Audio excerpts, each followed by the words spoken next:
Okay, students, Assalamu alaikum. I'm Simran Saifi and I hope that all of you are doing good. So, students, Mahi Ramzan आप सबको मुबारक.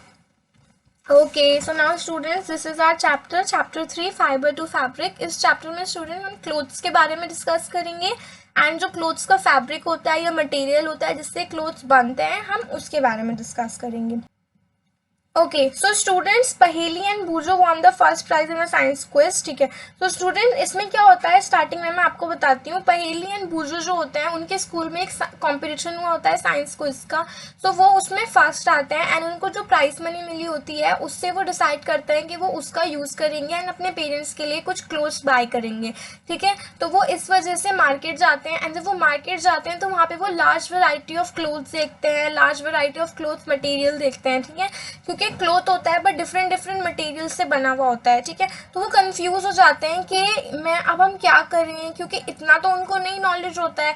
Then उनको shopkeeper बताता है कि देखिए ये कॉटन है एंड ये सिंथेटिक है, ये कुछ ऊनी मफलर दिखाता है, वुलन मफलर्स दिखाता है उनको एंड कुछ सिल्क की साड़ीज दिखाता है और क्या दिखाता है, शॉल्स कुछ दिखाता है वो उनको. ठीक है, तो स्टूडेंट्स जो पहेलियन बूझो होते हैं उनको वो बहुत ज़्यादा एक्साइटेड हो जाते हैं एंड फिर फाइनली ना वो उनको अपने हैंड से टच कर करके देखते हैं फैब्रिक्स को एंड वो फाइनली क्या अपने पेरेंट्स के लिए खरीदते हैं. देखिए यहाँ पे है, finally they bought a woollen muffler and a cotton sari. ठीक है, एक वुलन मफलर खरीदते हैं वो और एक कॉटन की साड़ी खरीदते हैं. And after their visit to the clothes shop, Paheli and Bujo began to notice various fabrics in their surrounding. They found that bedsheet, blankets, curtains, tablecloths, towels and dusters were made from different kinds of fabrics. So students जब वो जाते हैं वापस जाते हुए वो अपने आसपास बहुत सारे फैब्रिक्स नोटिस करते हैं. बेडशीट दिखती हैं उनको एंड उनको ब्लैंकेट्स दिखते हैं एंड उनको कर्टन्स यानी कि पर्दे दिखते हैं जो हमारे विंडोज़ पे टंगे होते हैं या फिर कभी कभी हम अपने डोर्स पे भी लगाते हैं उनको. टेबल क्लॉथ्स यानी कि दस्तरखान वगैरह दिखते हैं, टॉवल्स दिखते हैं, है ना. नाउ स्टूडेंट्स वो सभी जो थे वो different different kind of clothes material के बने हुए थे. Now even the school bags and the gunny bags were made from some kind of fabrics. Gunny bags होता है स्टूडेंट जो ऊन की या फिर कहते हैं ना उसको क्या बोलते हैं, वो जो ब्राउन ब्राउन सा होता है, कट्टा टाइप का होता है, वो जूट है ना, जूट की जो थैलेज होते हैं, बैग्स वगैरह, उनको बोलते हैं गनी बैग्स, जिसमें शायद से आप लोग मिट्टी वगैरह भी भरते हैं may be.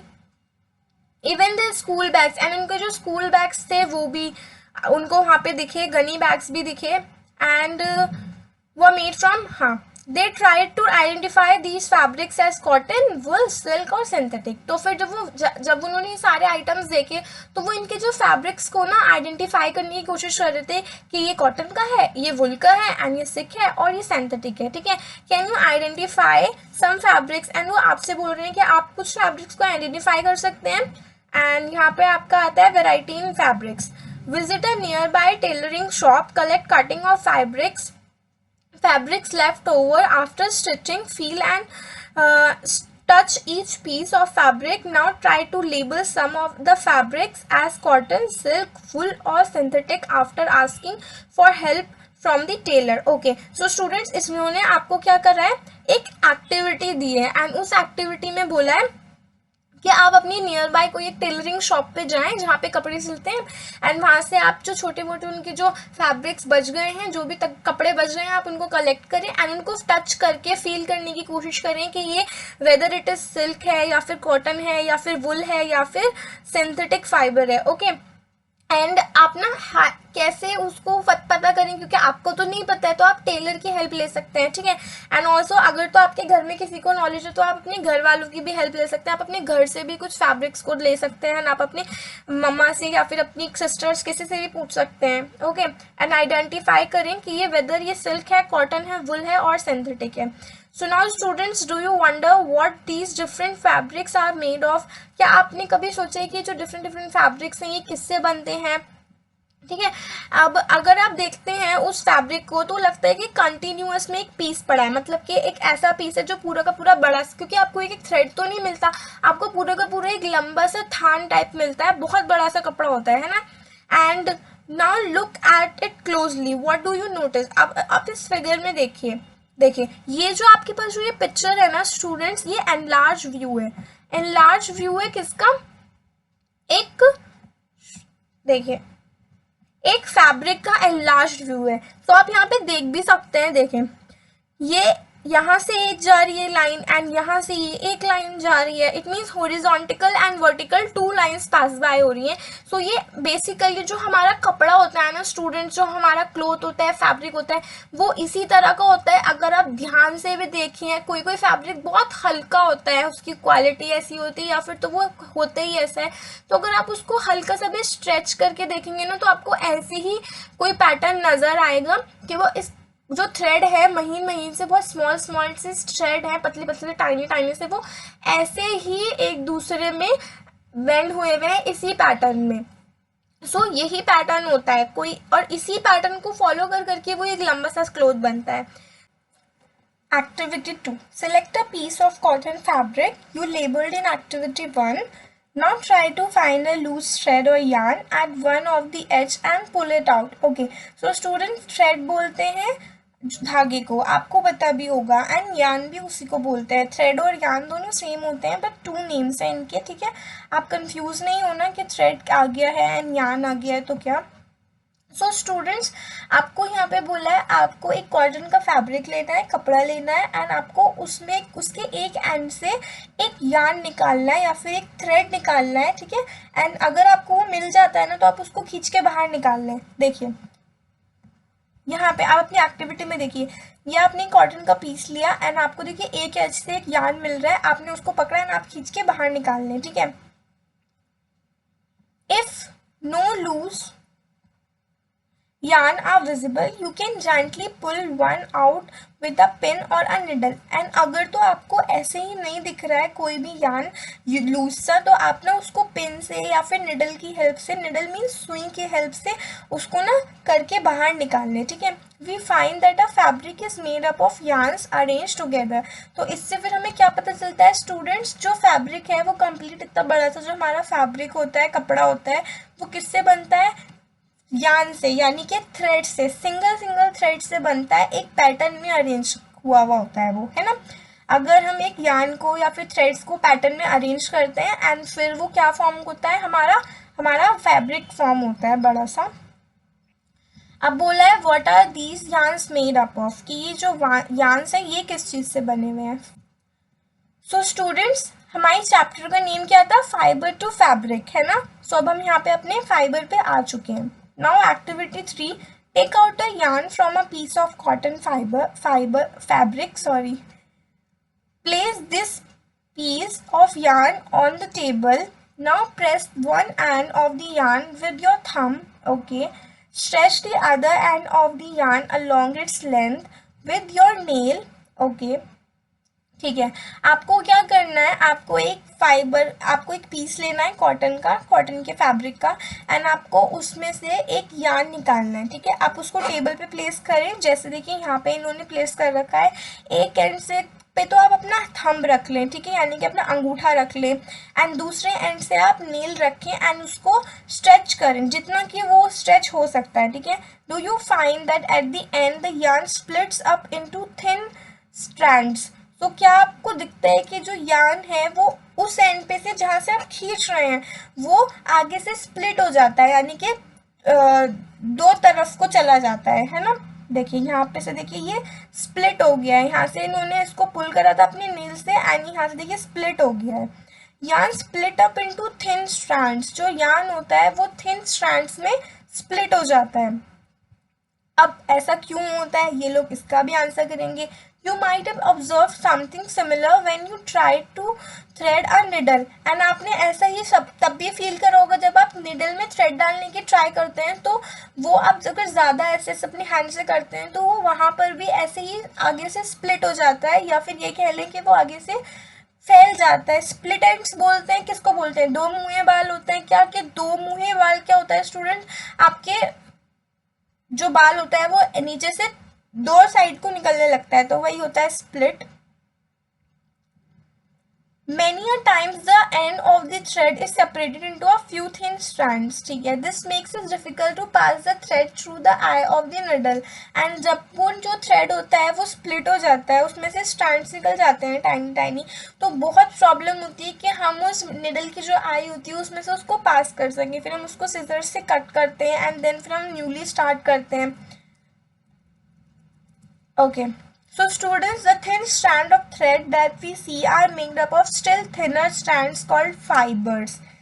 Okay. So students, जो हमारा जो फैब्रिक होता है, जो हमारा जो थ्रेड होता है, जिससे हमारा क्या बनता है, फैब्रिक बनता है, यानी कि क्लॉथ बनता है. ठीक है, एक पीस ऑफ कपड़ा बनता है. वो जो थ्रेड होता है ना, वो भी छोटे छोटे से फाइबर्स से बनता है. ठीक है, वो जो थ्रेड है वो भी उससे भी छोटे फाइबर्स से बनता है. So now the thin strands of thread that we see are made up of still thinner strands. उससे भी thinner strands से वो बना हुआ होता है, जो वो thin strands होते हैं, and उसको क्या बोलते हैं हम, fibers. Fabrics are made of yarns. Okay, so students यहाँ देखिए, fabrics जो होता है वो yarn से बनता है, and yarns are further made up of fibers. And where do these fibers come from? So अब जो ये fibers हैं ये कहाँ से आते हैं? The fibers of some fabrics such as cotton, jute, silk and wool are obtained from plant and animal. So students, जो fabrics होते हैं कुछ fibers के, वो जैसे कि फॉर एग्जांपल हमारा कॉटन हो गया, हमारा जूट हो गया, हमारा सिल्क है एंड वूल है. तो ये जो सारे जो हमारे फैब्रिक्स हैं, इनके जो फाइबर्स हैं ये कहाँ से मिलते हैं, हमें प्लांट से मिलते हैं एंड एनिमल से मिलते हैं. कुछ के प्लांट से मिलते हैं, कुछ के एनिमल से मिलते हैं. These are called natural fibres. इनको हम क्या बोलते हैं, नेचुरल फाइबर्स, जो हमें प्लांट से मिलते हैं एंड एनिमल से मिलते हैं. Cotton and jute are examples of fibers obtained from plant. So now students, जो cotton होता है and जो jute होते हैं, ये example है उन fibers के जो हमें plant से मिलते हैं. So plant से हमें कौन कौन से fibers मिलते हैं, cotton and jute. Wool and silk जो होते हैं students, वो हमें animal से मिलते हैं. Wool जो होता है वो हमें sheep से या फिर goat की जो fleece होती है, उसके जो बाल होते हैं ऊपर से, आपको पता भी होगा, आपने देखा भी होगा, उसके ऊपर जो वो ऊपर से उसकी जो फ्लीस होती है वाइट वाइट सी, या फिर कोई भी कलर की होती है, ब्लैक भी होती है, ब्राउन भी होती है, तो वो उससे हमें हमारा वूल मिलता है. It is also obtain from the hair of rabbits, yak and camels. And also students, rabbit के, यक के एंड कैमल्स के हेयर से भी हम लोगों को हमारी जो वूल है वो मिलती है. Silk fibre is drawn. Okay, so students, हजारों सालों से, फॉर थाउजेंड्स ऑफ ईयर्स, हमारे फाइबर्स जो थे कौन अवेलेबल थे, हमारे नेचुरल फाइबर्स ही अवेलेबल थे हमारे फैब्रिक्स बनाने के लिए. बट कुछ 100 सालों से या उनसे कुछ ज़्यादा सालों से, मे बी 100 ईयर्स और सो से, जो केमिकल फैब्रिक्स होते हैं वो अवेलेबल होने लगे हैं, फाइबर्स अवेलेबल होने लगे हैं हमारे फैब्रिक्स बनाने के लिए. सो आई नो फैब्रिक फाइबर्स बहुत कंफ्यूजिंग है, but students, fabric is the cloth and fibres is word जिससे वो बनता है. ठीक है, नाउ सो स्टूडेंट्स, वो सब्सटेंसेस जो कि हमारे प्लांट से ना तो बने होते हैं, ना ही एनिमल सोर्स से बने होते हैं, वो कहलाते हैं सिंथेटिक फाइबर्स. ठीक है, वो फाइबर्स जिसमें ना तो हमारा प्लांट सोर्स यूज हुआ है, ना तो हमारा एनिमल सोर्स हुआ है, बट क्या यूज हुआ है, केमिकल से वो बने हैं, आर्टिफिशियली मेड है, तो वो होते हैं synthetic fibre. For example, synthetic fibre के एग्जाम्पल्स क्या हैं, पॉलिस्टर, नायलून एंड एक्रिलिक. ये हमारे सिंथेटिक फाइबर्स हैं जो कि मैन मेड हैं, अपने केमिकल से बने, ये भी हम बोल सकते हैं.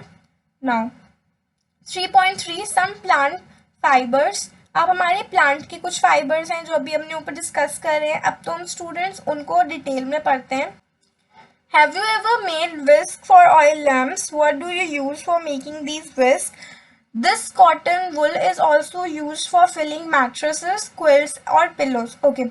सो स्टूडेंट, फर्स्टली विस्क क्या होता है, विस्क होता है आप जो कॉटन से बनाते हैं एंड उसको आप अपने हैंड से ऐसे रोल रोल करके बनाते हैं एंड वो कुछ सिलेंड्रिकल सा बन जाता है एंड आपका एक एंड तो ऑयल में रहता है उसका एंड दूसरे एंड से आप उसको वहाँ से आप मैच स्टिक से या फिर किसी से भी आप उसको जलाते हैं एंड फिर वो लाइट निकलने लगती है उसमें से, फिर वो तो एंड ऑल्सो स्टूडेंट्स ये ना आप दिए में भी ऐसे ही करते हैं, दिया भी ऐसे ही जलता है, आप ऐसे ही अपना कॉटन से कुछ बनाते हैं एंड एक साइड उसकी उसमें होती है ऑयल में एंड एक साइड से आप उसको जलाते हैं तो फिर आपके दिए जलते हैं।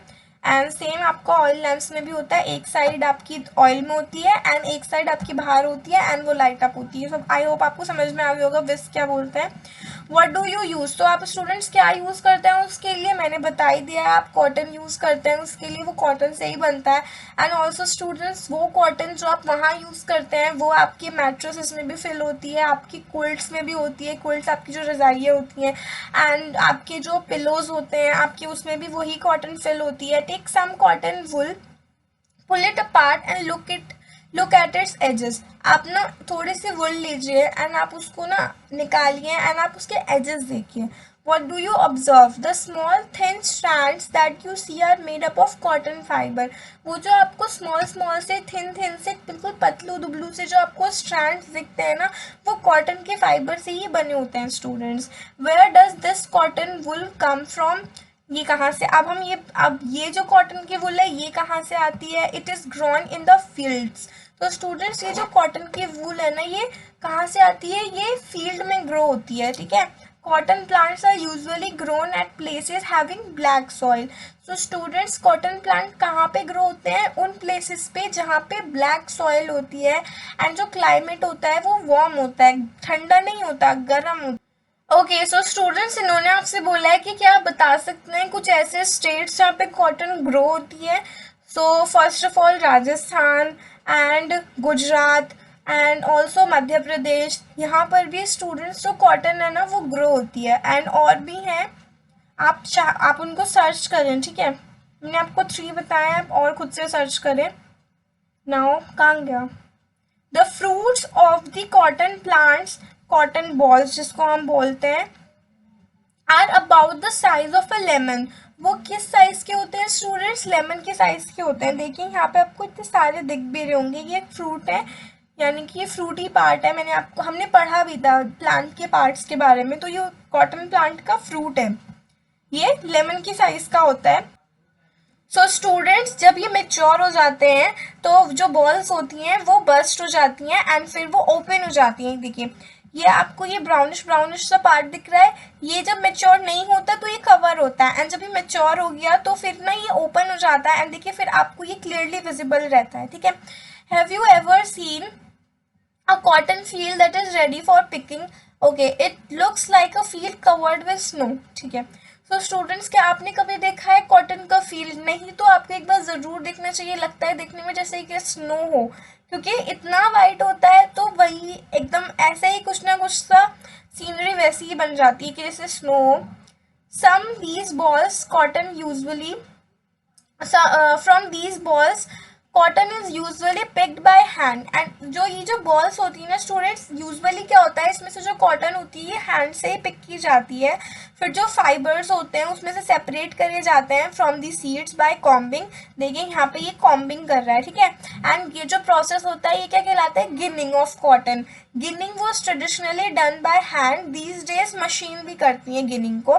सो नाउ स्टूडेंट्स आपका यहाँ पे ना स्टेप्स भी आ रहा है। Number 1 step is ginning. सबसे पहले क्या स्टेप होता है हमारे क्लोथ तक का, ये आपके वो स्टेप्स आ रहे हैं, आपके क्लोथ बनने के स्टेप है ये। सो नंबर 1 स्टेप होता है गिनिंग, जिसमें आप कॉटन को सेपरेट करते हैं from seeds through combing and आजकल तो टेक्नोलॉजीज जो हैं वो एनहांस हो गई हैं तो अब ये मशीन से भी होता है। So this is called ginning, cotton का सेपरेट होना from seed is called ginning. Now students jute, अब हम जूट के बारे में पढ़ते हैं। Jute fibre is obtain from the stem of the jute plant. तो जो स्टूडेंट्स जूट फाइबर होता है वो जूट फाइबर के स्टेम से हमें ऑब्टेन होता है। It is cultivated during the rainy season. Jute fibre कब कल्टिवेट होता है, रेनी सीजन में। इन इंडिया जूट जो होता है वो मेनली कहाँ ग्रो होता है, वेस्ट बंगाल में, बिहार में एंड आसाम में। Now the jute plant is normally harvested when it is at flowering stage. The stem of the harvested plants are immersed in water for a few days. The stem root and fibers are separated by hand. So students, जो jute plant होता है वो कब harvest यानी कब cut करा जाता है, जब वो अपनी फ्लावरिंग स्टेज पे होता है, यानी उसमें फूल वूल सब आ जाता है, मतलब वो अपना पूरा अच्छे से हो चुका होता है। जो स्टेम्स होते हैं उसके ऑफ द हार्वेस्टेड प्लांट्स, उसकी जो स्टेम होती हैं उसको कुछ दिन के लिए वाटर्स में ही रखा जाता है। एंड जो स्टेम्स होती हैं, स्टेम रोट, ये ना एक डिजीज़ होती है, ठीक है, ये फंगस से या फिर किसी तरह से के इन्फेक्शन से हो जाती हैं उसकी स्टेम में जूट के, तो उसको ना वो लोग हाथ से ही सेपरेट करते हैं, ठीक है, फैब्रिक को एंड जो उसके फाइबर्स होते हैं उसको, एंड उस जो वो आपका फंगस लग गया उसको वो अपने हाथ से सेपरेट करते हैं पहले, ठीक है। एंड ये साइड में आपका है जूट प्लांट, ये देखिए फिगर 3.8 में। Now to make fabrics all these fibres are first converted into yarn. So students, fabric बनाने के लिए अभी तो हमने क्या देखा कि कॉटन कैसे का क्या है एंड यार्न का क्या है, कहाँ हार्वेस्ट होता है एंड कैसे उसमें से जो फाइबर्स होते हैं वो अलग होते हैं, ठीक है। नाउ कॉटन में फाइबर कैसे अलग हो रहे थे, थ्रू गिनिंग, एंड इसमें कैसे फाइबर्स अलग हो रहे हैं, आपके हैंड से, ठीक है। नाउ सो स्टूडेंट्स, यार्न बनता है सबसे पहले तो हमारा फैब्रिक बनाने के लिए। सो अब यार्न कैसे बनता है, spin. Okay so students, now we have spinning cotton yarn. So यहाँ पे आपका ना एक्टिविटी दी हुई है, hold some cotton wool in one hand. Okay आपको क्या करना है, आपको एक कॉटन की जो वूल है एक उसको वो एक हाथ में पकड़ना है, ये आपकी एक्टिविटी मैं आपको बता रही हूँ। एंड फिर उसके बाद आपको क्या करना है स्टूडेंट्स, दूसरे हाथ में उसका दूसरा एंड पकड़ना है। एंड उसके बाद स्टूडेंट्स आपको क्या करना है, आपको उसको ट्विस्ट करना है। जब आप उसको कंटिन्यूअसली ट्विस्ट करते रहेंगे दोनों हाथों से अपने, तो आप देखेंगे कि क्या वो ट्विस्ट करने के बाद एक टाइम पर आके क्या वो थ्रेड बन रहा है। सो आप इसको करके देखिएगा। The process of making yarn from fibre is called spinning. And आप अपनी एक्टिविटी करके मुझे रिजल्ट प्लीज कमेंट्स करके बताइएगा कि क्या आपका थ्रेड बना या फिर नहीं बना। Okay so students, process of making yarn from fibres is called spinning. जब आप यार्न बनाते हैं फ्रॉम फाइबर, वो जो भी प्रोसेस होता है जिस प्रोसेस के तहत आपका यार्न बनता है फ्रॉम फाइबर से, इज कॉल्ड स्पिनिंग। उसको हम क्या कहते हैं, स्पिनिंग। तो ये आपका कौन सा स्टेप था, step 2। First one was ginning and second one is spinning. Now, in this process, fibers from a mass of cotton wool are drawn out and twisted. This brings the fibers together to form a yarn. इसमें क्या होता है, जो fibers होता है वो from a mass of cotton वूल, उसमें से आपके जो फाइबर्स होता है कॉटन वूल के में से आपका जो फाइबर्स होता है उसको ना ट्विस्ट करा जाता है, ठीक है। जब आप उसको ट्विस्ट करते हैं तो वहाँ से क्या होता है, आपके जो फाइबर्स होते हैं वो एक साथ आ जाते हैं एंड फिर वो क्या होता है, आपका कहीं ना कहीं यार्न फॉर्म हो जाता है। A simple device use for spinning is a hand spindle is called takli. वो टकली कहलाता है, जो एक सिंपल सा डिवाइस होता है जो कि स्पिनिंग के लिए यूज होता है। आपका यहाँ पे फिगर भी दिया हुआ है, देखिए फिगर 3.10, ये आपका है टकली, ये देखिए ऐसा कुछ होता है ये। Now another hand operated device जो होता है वो क्या होता है स्टूडेंट्स, चरखा। चरखा इज वेरी फेमिलियर, आपको पता ही होगा। Use of charkha was popularized by Mahatma Gandhi as part of the independence movement. Okay so students, basically Mahatma Gandhi चरखा यूज करते थे अपने टाइम पे, एंड जब उन इंडिपेंडेंस मूवमेंट उनका चालू था उस टाइम पे, हमारी जब वो इंडिया को इंडिपेंडेंस दिलाना चाह रहे थे ब्रिटिश से। सो एंड ऑल्सो स्टूडेंट्स, उनका एजेंडा ये था दैट आप लोग अपना खुद के कपड़े खुद से स्टिच करें एंड उसको पहने, ठीक है, क्योंकि वो चाहते थे कि सब लोग अपने इंडिया के कल्चर से रिलेटेड रहें। ओके एंड ऑल्सो स्टूडेंट्स, हमारी जो इंडिया की गवर्नमेंट थी चरखा ताकि प्रमोट हो, खादी प्रमोट हो, उस वजह से उन्होंने एक कमीशन भी बनाई थी 1956 में, विलेज इंडस्ट्रीज कमीशन, ठीक है। Now students, spinning of yarn on a large scale is done with the help of spinning machine. After spinning yarns are used for making fabric. So students, अगर तो ये है कि हमें लार्ज स्केल पे अगर हम स्मॉल स्केल पे कर रहे हैं स्पिनिंग तो हम अपने हैंड यूज़ कर सकते हैं एंड या फिर हम टकली यूज़ कर सकते हैं। एंड अगर तो वो लार्ज स्केल पे हो रही है स्पिनिंग तो फिर तो हमें ऑब्वियसली मशीन लगेगी ही लगेगी, क्योंकि फिर तो वो लार्ज बेसिस पे वर्क हो जाएगा एंड मैनमेड से कराना तो बहुत टाइम भी ले लेगा एंड बहुत ज़्यादा एफर्ट्स भी लगेंगे। सो स्टूडेंट्स, यहाँ पे आपकी ये वाली वीडियो एंड होती है, पार्ट 2 में आपका ये चैप्टर फिनिश हो जाएगा. Okay, so I hope students आपको ये वीडियो अंडरस्टैंडिंग लगी हो, हेल्पफुल लगी हो. So thank you so much students, and stay tune and also do subscribe to my channel, share this video, comment below and like this video. Okay, take care, Allah Hafiz, bye bye. Study hard students.